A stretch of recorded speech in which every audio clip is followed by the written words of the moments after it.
Kenapa? Oh, ini artikel tentang kebanyakan masyarakat Indonesia malas baca, tapi cerewet banget di media sosial. Sini, aku tunjukin lebih jauh.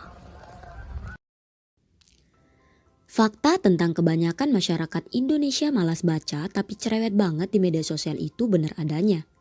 Buktinya bisa dilihat dari data tingkat literasi di Indonesia sama catatan keaktifan masyarakatnya di platform media sosial.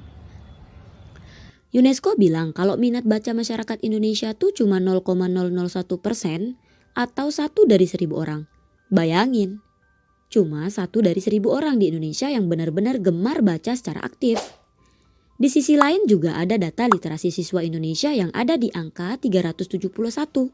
Artinya, minat membaca siswa di negara kita tercinta ini masih di bawah rata-rata negara OECD. Sedangkan catatan pengguna media sosial aktif di Indonesia ada sekitar 143 juta identitas atau setara 50,2% dari total penduduk Indonesia. Fantastis kan? Literasi minim tapi kecepatan like share di media sosial udah kayak ngalahin kecepatan cahaya. Dan ini yang bikin berita gak bener cepet banget nyebarnya di kalangan masyarakat Indonesia, termasuk di NTB. Tapi sebenarnya hal kayak gini bisa kita atasi bareng-bareng. Caranya gimana? Kita bisa pakai literasi itu sendiri, jadi senjata kita. Kita udah gak asing lagi sama istilah literasi digital. Di era hoax yang gampang nyantol di mana-mana, literasi digital punya peranan penting. Literasi digital bukan cuma soal bisa pakai gadget atau baca berita tentang jomblo di atas 25 tahun bakal diambil alih negara yang lewat di timeline akun Instagram, tapi juga soal bijak manfaatin ruang digital. Nah, ruang ini bisa jadi tempat berkarya, bukan sekedar jadi tempat nyebarin hoax. Contohnya karya film pendek anak-anak NTB yang judulnya Kukira Teduh.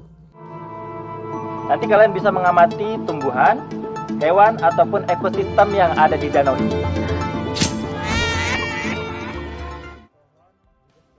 Film yang diproduksi BLUD PSPT SMKN 2 Kuripan Lombok Barat ini nyeritain pentingnya kesadaran akan isu pelecehan seksual di lingkungan pendidikan.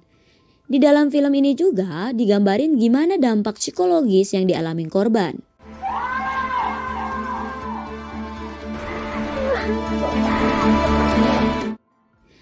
Naskah film itu gak pernah muncul tiba-tiba. Ada proses literasi dulu, membaca, memahami, terus meracik ide jadi cerita. Film ini tayang di bioskop. Walau gitu, SMKN 2 Kuripan Lombok Barat tetap gunain platform digital buat promosiin, diskusi, sama nyebarin nilai dari film ini. Artinya, karya itu tetap hadir dalam ranah literasi digital.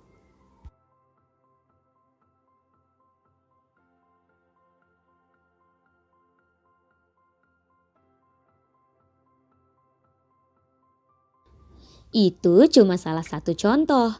Masih ada banyak jenis karya lainnya yang butuh proses literasi di dalamnya. Contohnya kayak nulis opini, esai, cerpen, bikin animasi atau konten edukatif tentang bijak bermedia sosial, terus disebarin lewat platform Instagram, TikTok, atau YouTube. Sesuai minat aja, karena berkarya lewat literasi juga tentang minat.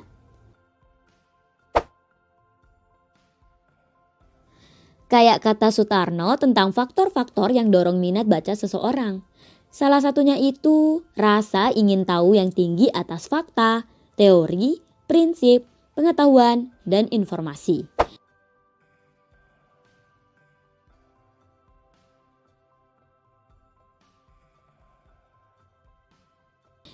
Kalau suka dunia astronomi, bikin karya yang kontennya ngebahas dunia luar angkasa. Begitu juga buat bidang-bidang lain kayak sejarah, teknologi, mental health, dan masih banyak lagi.